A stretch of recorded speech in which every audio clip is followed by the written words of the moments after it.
গল্পের নাম বুলটির প্রেম। গল্পটি লিখেছেন সোমজা দাস। লেখাপড়া করতে কোনোদিনই তেমন ভালো লাগে না বুলটির। 15 বছর বয়সের মধ্যে অন্তত 15খানা প্রেম তো হয়েইছে তার। বয়স 10 পেরোতে না পেরোতেই কেমন মন উড়ু উড়ু ভাব হয়ে গেছিল তার সাথে সিনেমার নেশা। সিনেমার নায়ক নায়িকাদের দেখে মনটা নরম হয়ে আসে তার। নিজেকে নায়িকার জায়গায় বসে দিনরাত স্বপ্ন দেখে তার নায়কের।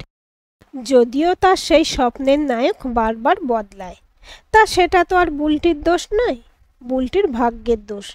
নইলে বুলটি কি একটা টেকসই প্রেমিক পেতে পারে না? কিসে কম বুলটি? বয়স 15 হলে কি হবে, গায়ে গতরে কেমন লাউ ডগার মতো বেড়ে উঠেছে।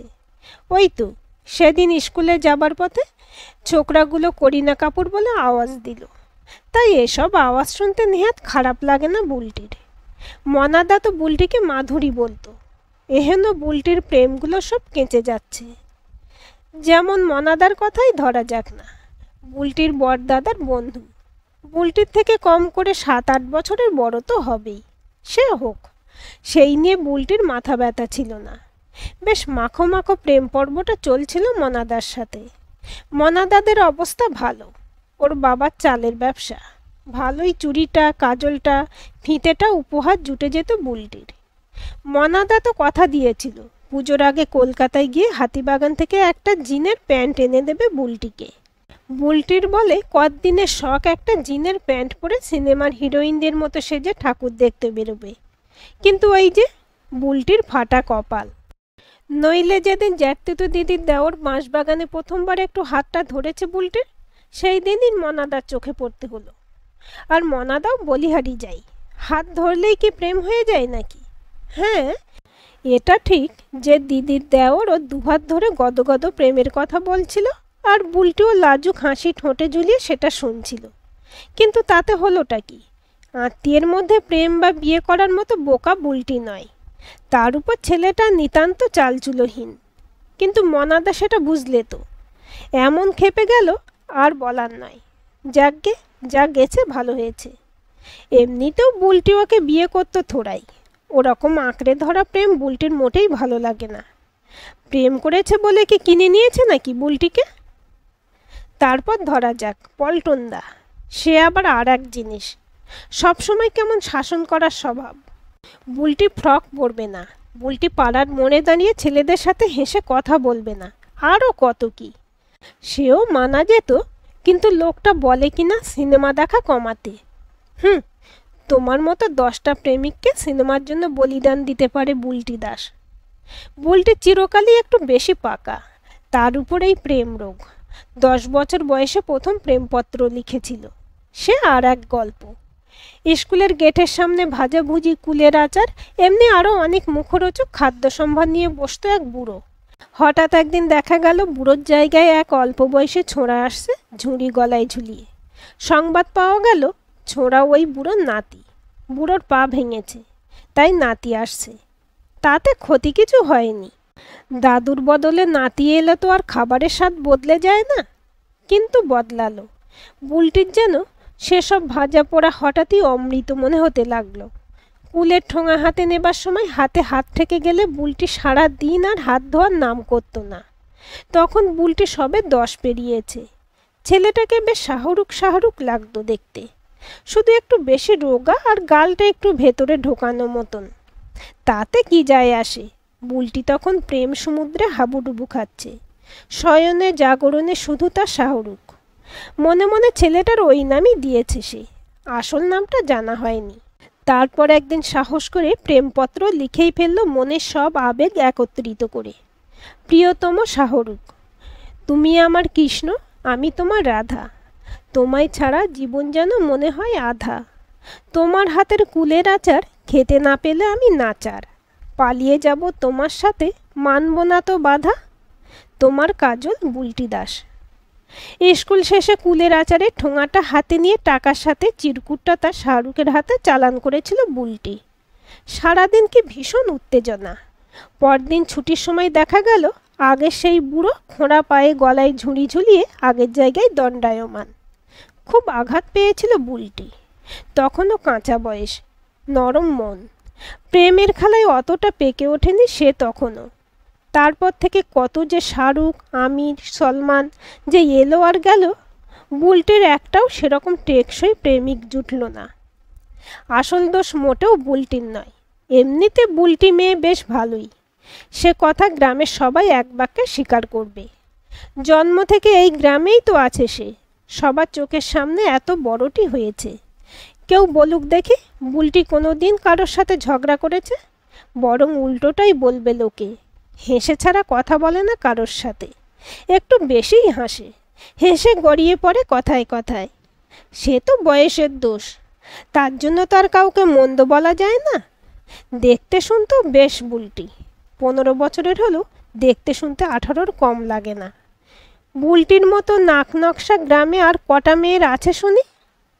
এহেন বুলটির প্রেমে যদি গ্রামের ছেলেরা ঘাড় মুচড়ে পড়ে, তাতে কি বুলটির দোষ দেওয়া যায়? দোষের মধ্যে বুলটির মনটা একটু বেশি নরম, কাউকে দুঃখ দিতে পারে না। দুটো মিষ্টি কথা বলতে তো আর টাকা লাগে না। কারোর সাথে রাস্তায় দাঁড়িয়ে দুটো আইসক্রিম খেলে বা কারোর সাথে হাত ধরে কিছুটা রাস্তা হাঁটলে কি বুলটি মন্দ হয়ে গেল? ছেলেগুলো যে তার জন্য মরে থাকে সেই বেলা। ওদের অমন করে মরমে মারলে ঠাকুর পাপ দেবে না বুলটিকে? কিন্তু আজকাল বুলটি যেন একটু অন্যমনস্ক থাকছে। সেদিন ক্লাসের দুজন বন্ধু ভিডিও হলে সলমানের নতুন সিনেমাটা দেখতে যাবে বলল, আর বুলটি কিনা মানা করে দিল। গত সপ্তাহে পাশের গ্রামে জগদ্ধাত্রী পুজোর মেলাতেও গেল না বুলটি। দাদারা কত করে বলল, মাও বলল যা ঘুরে আয়, কিন্তু বুলটির যেতেই ইচ্ছে করল না। এই বুলটি কিনা মেলায় যাওয়ার জন্য মরে যায় একেবারে। বুলটির হলোটা কি? প্রেমে পড়া তো বুলটির কাছে নতুন কিছু নয়, সে তো হরদমই পড়ছে। তাহলে নতুন কি হলো? কিছু তো হয়েছে, আর যেটা হয়েছে সেটা বুলটির সাথে কোনো দিন হয়নি। বুলটি কারো প্রেমে পড়েছে আর সে বুলটিকে পাত্তা দিচ্ছে না। বুলটিকে, যে বুলটির একটু হাসির ঝলক দেখার জন্য গাঁয়ের ছেলেরা জান কবুল করতে পারে, সেই বুলটিকে কিনা অবলীলায় প্রত্যাখ্যান করে? এত সাহস! তাহলে আর একটু আগে থেকেই বলা যাক। মাস দুয়েক আগে থেকেই ঘটনার সূত্রপাত। মনাদার সাথে প্রেমটা সবে ভেঙেছে, মেজাজটা কদিন ধরে বিগড়ে আছে। এই বুলটির এক রোগ, যতক্ষণ বুলটির প্রেম চলছে তার মেজাজটাও বেশ সরেস থাকে। তখন বুলটির মতো মেয়ে হয় না। বুলটি কলকল করে হাসে, গুনগুন করে গায়, বুলটি প্রজাপতির মতো পাখা মেলে ওড়ে। কিন্তু প্রেম না থাকলে বুলটি তখন অন্য মানুষ। তার মেজাজের পারদ তখন হামেশাই চড়ে থাকে। সামান্য কথায় মায়ের সঙ্গে ঝগড়া লেগে যায়। সে যাই হোক, যেটা বলছিলাম, বুলটির তখন সেই রকম প্রেমরহিত দশা চলছে। ঠিক এরকম সময় পাশের বাড়িতে ভাড়া এলো গাঁয়ের প্রাইমারি স্কুলের এক ছোকরা মাস্টার, কলকাতার ছেলে। সবে চাকরি পেয়ে এই ধ্যার গোবিন্দপুরে পোস্টিং। এত দূর রোজ যাওয়া আসা অসম্ভব, তাই বাধ্য হয়ে এখানে তাঁবু ফেলতে হয়েছে। কলকাতার ছেলে, তেমনি নাক উঁচু, না হলে বুলটির দিকে কিনা ফিরেও দেখলো না। এত অহংকার! তা সে এই গ্রামে থাকবে আর গ্রামের সবচেয়ে দর্শনীয় বস্তুটা নজর করে দেখবে না, তা কেমন করে হয়? আর হতে চাইলেই বা বুলটি সেটা হতে দেবে কেন? মাস্টারের নাম বিমান, নামের বাহার আছে বুলটি ভাবে। দেখতে শুনতেও মন্দ নয়, ভালোই বলা যায়। বিমান বুলটি, বাহ, নামটাও বেশ লাগছে একসাথে শুনতে। বয়সটা সে বুলটির থেকে 6-7 বছরের বড় হবে ঠিকই, ওটা কোনো ব্যাপার নয়। যাক, এতদিনে বুলটির যোগ্যী কাউকে পাওয়া গেছে। বুলটির মনটা আবার ফুরফুরে হয়ে উঠছিল কদিন ধরে। বিমানের স্কুলে বেরোনোর সময়টিতেই বুলটি স্কুলে বেরোচ্ছিল যাতে মাস্টারের চোখ পড়ে তার উপর। আর বুলটির ওপর চোখ পড়বে না তা কি হয়? কদিন যাওয়া আসার পথে নিত্য দেখা হয়। বিমান যে বুলটিকে দেখে না তা নয়, কিন্তু যেন পাত্তা দেয় না। বুলটির আরও জেদ চেপে যায়।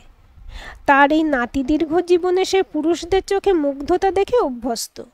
কোথাকার এক ভারী তো প্রাইমারি মাস্টার, সে কিনা বুলটিকে দেখেও দেখে না। এত অবহেলা! না, এর একটা বিহিত দরকার। বিহিত করতে গিয়েছিল বুলটি সেদিন।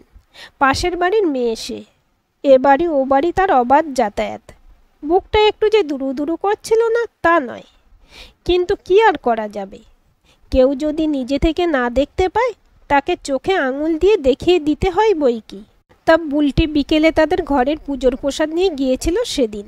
একটু ইতস্তত করে সোজা ঢুকেছিল বিমানের ঘরে। বিমান বিছানায় শুয়ে খুব মন দিয়ে কোনো বই পড়ছিল। বুলটির আগমন টের পায়নি। অগত্যা বুলটিকে গলা খাঁকড়ে নিজের অস্তিত্ব জানান দিতে হলো। বিমান বিছানায় উঠে বসলো ধর্মরিয়ে। একটু অবাক চোখে তাকিয়ে রইল।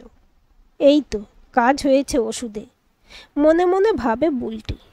তারপর বলে, আপনার জন্য প্রসাদ এনেছিলাম, আমরা পাশের বাড়িতে থাকি। বিমান ব্যস্ত সমস্ত বিছানা ছেড়ে উঠে দাঁড়ায়। বুলটির হাত থেকে প্রসাদের থালাটা নেয়। বুলটি ইচ্ছে করে একটু আলতো করে ছুঁয়ে দেয় বিমানের আঙুল। বিমান থালাটা পাশের টেবিলের উপরে রাখে। তারপর বুলটিকে বলে, তুমি পাশের বাড়িতে থাকো? বেশ বেশ, তা তুমি কোন ক্লাসে পড়ো? বুলটির একটু রাগ হয়। লোকে বলে বুলটিকে দেখলে মনেই হয় না স্কুলের ছাত্রী। বিমান কি বুলটিকে নেহাত খুকি ভেবেছে নাকি? বেজার মুখে উত্তর দেয়, এইটে। বাবা, তা মন দিয়ে পড়াশোনা করো তো? ফাঁকি দাও না তো? বুলটির মনে হয় ঘর ছেড়ে বেরিয়ে যায়, কিন্তু না, সেটা করলে চলবে না। আজ বাড়ি থেকে ঠিক করে বেরিয়েছে সে কাজ হাসিল করেই বাড়ি ফিরবে। বুলটি তার সবচেয়ে ধারালো হাসিটা নিক্ষেপ করে বিমানের দিকে। এই হাসিতে তাবর তাবর ভীষ্মেরও প্রতিজ্ঞা টলে, বিশ্বামিত্রর ধ্যান ভাঙে। কিন্তু বিমান অচঞ্চল। বাধ্য হয়ে বুলটিকে নির্লজ্জ হতে হয়, বেহায়া হতে হয়। তার বিখ্যাত কটাক্ষ খরচ করতে হয়। অস্ত্র শস্ত্রগুলো সব একে একে খরচ হয়ে যাচ্ছে। লোকটা কি ধাতুতে গড়া! এহেন অভিজ্ঞতা বুলটির কোনো দিন হয়নি। ওর যেন ডাক ছেড়ে কাঁদতে ইচ্ছে করছে। না, কাঁদবে না, ও কিছুতেই কাঁদবে না। এই লোকটার কাছে নিজেকে আর খেলো করবে না। আসি বলে ঘর ছেড়ে বেরিয়ে যায় সে। সেই মুহূর্তে পেছনে তাকালে সে দেখতে পেত বিমান তার নির্গমন পথের দিকে তাকিয়ে মুচকি হাসছে। সেই থেকে বুলটির মন খারাপ। যা কিছু এতদিন পর্যন্ত ওর প্রিয় ছিল, আজকাল সেসব কিছুই আর ভালো লাগছে না। সিনেমা দেখতে যেতে ইচ্ছে করছে না। বন্ধুদের সাথে আড্ডাও বিস্বাদ লাগছে। গত 2 সপ্তাহে বুলটি একটাও সিনেমা দেখেনি। ভাবা যায়। এই তো গত পরশু পরেশ মোক্তারের ছেলে বিপ্লব দা বুলটিকে একটা প্রেমপত্র দিল রাস্তায় ডেকে। অন্য সময় হলে বুলটি তো খুশিই হতো। পরেশ মোক্তার এই গ্রামের মাথা লোক, বেজায় ধনী। বিপ্লব দাও কলকাতার কলেজে পড়ে, ছুটি ছাটাই বাড়ি আসে। এরকম একটা সরেশ প্রেমিক পেলে কিছুদিন আগেও বুলটি সহজেই রাজি হয়ে যেত। কিন্তু হঠাৎ করেই যেন সব বদলে গিয়েছে। বুলটির আজকাল আর হাতে ঘাটে মাঠে প্রেম পাচ্ছে না মোটেই। প্রেমের কথা মনে পড়লে হাড় জ্বালানে বিমান মাস্টারের মুখটা মনে পড়ছে। আজকাল আবার একটা নতুন উপসর্গ শুরু হয়েছে।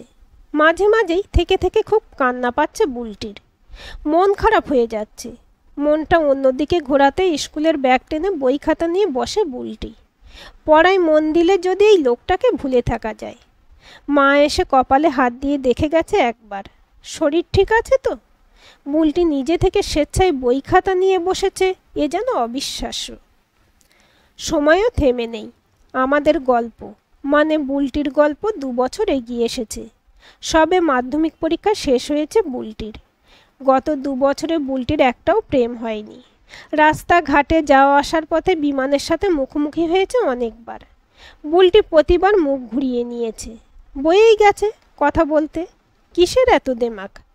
নিজেকে ভাবেটা কি? সে কি আদৌ জানে বুলটির একটা ইশারায় কতজন তার পায়ে এসে পড়বে? থাকুক নিজের গুমন নিয়ে। বয়েই গেল বুলটির। কিন্তু সত্যিই কি বয়ে গেল? তাই যদি হবে তবে বুলটির এত কষ্ট হচ্ছে কেন? আজ সকালে পাশের বাড়ির রতনদার কাছে খবর পেয়েছে বিমান মাস্টার কলকাতার হাই স্কুলে চাকরি পেয়ে কলকাতায় ফিরে যাচ্ছে, এ গ্রামের পাট চুকিয়ে। বুলটির বুকের ভেতরটা খালি হয়ে যায়। ইচ্ছে করছে, খুব ইচ্ছে করছে একবার তাকে দেখতে। কিন্তু না, কোন মুখে গিয়ে দাঁড়াবে তার সামনে? কিভাবে বলবে শেষবারের জন্য দেখতে এলাম তোমাকে? না না, থাক, তার চেয়ে এই ভালো। বুলটি যাবে না ওর সামনে, কখনো যাবে না। সকাল থেকে ঘর ছেড়ে বেরোয়নি বুলটি। চোখের জলে বুক ভেসে যাচ্ছে। বিমান চলে গেছে আজ সকালের ট্রেনে। বুলটির দাদা গিয়েছিল স্টেশনে ট্রেনে উঠিয়ে আসতে। এই কবছরে বুলটির দাদার সাথে ভারী ভাব হয়েছিল বিমানের। দরজায় শব্দ শুনে বুলটি ফিরে তাকালো। পাশের বাড়ির মিষ্টু। আজ আর কারো সাথে কথা বলতে ভালো লাগছে না তার, তবু জোর করে হাসি টেনে বলল, আয় মিষ্টু। মিষ্টু এগিয়ে এসে এদিক ওদিক তাকিয়ে সন্তর্পণে একটা ভাঁজ করা কাগজ বার করে বুলটির হাতে দিল। বলল, বিমানদা দিয়ে গেছে, তোকে দিতে বলেছে, নে ধর, আমি পালাই। মিষ্টু বেরিয়ে গেল ঘর ছেড়ে। বুলটি কাগজটা হাতে নিয়ে বিমূঢ় হয়ে বসে রইল কিছুক্ষণ। তারপর ধীরে ধীরে ভাঁজ খুলে চোখের সামনে মেলে ধরল চিঠিটা। কল্যাণী আসো বুলটি, আশা করি পরীক্ষা ভালো দিয়েছ। আমার এই গ্রামের পাঠ চুকলো আপাতত, ফিরে যাচ্ছি। যাবার আগে দেখা হলো না, কিছু বলার ছিল, শোনারও। জানি তোমার আমার প্রতি অনেক অভিযোগ জমে আছে, সব শুনবো। সারা জীবন তো পড়েই আছে। মন দিয়ে লক্ষ্মী মেয়ের মতো লেখাপড়া করবে, কেমন? ঠিকানা দিলাম, চিঠি লিখো, আবার দেখা হবে। রাগ করে থেকো না আমার উপর। বিমান। বিশেষ দ্রষ্টব্য। সেদিন প্রসাদের থালা নিতে গিয়ে পাওয়া ক্ষণিকের ছোঁয়াটুকু সাথে করে নিয়ে গেলাম। আজকের গল্পটি আপনাদের কেমন লাগলো কমেন্ট করে জানাবেন। ভালো লাগলে লাইক, শেয়ার, সাবস্ক্রাইব করবেন এবং নতুন ভিডিও আপডেট পেতে বেল আইকনটি ক্লিক করে রাখুন।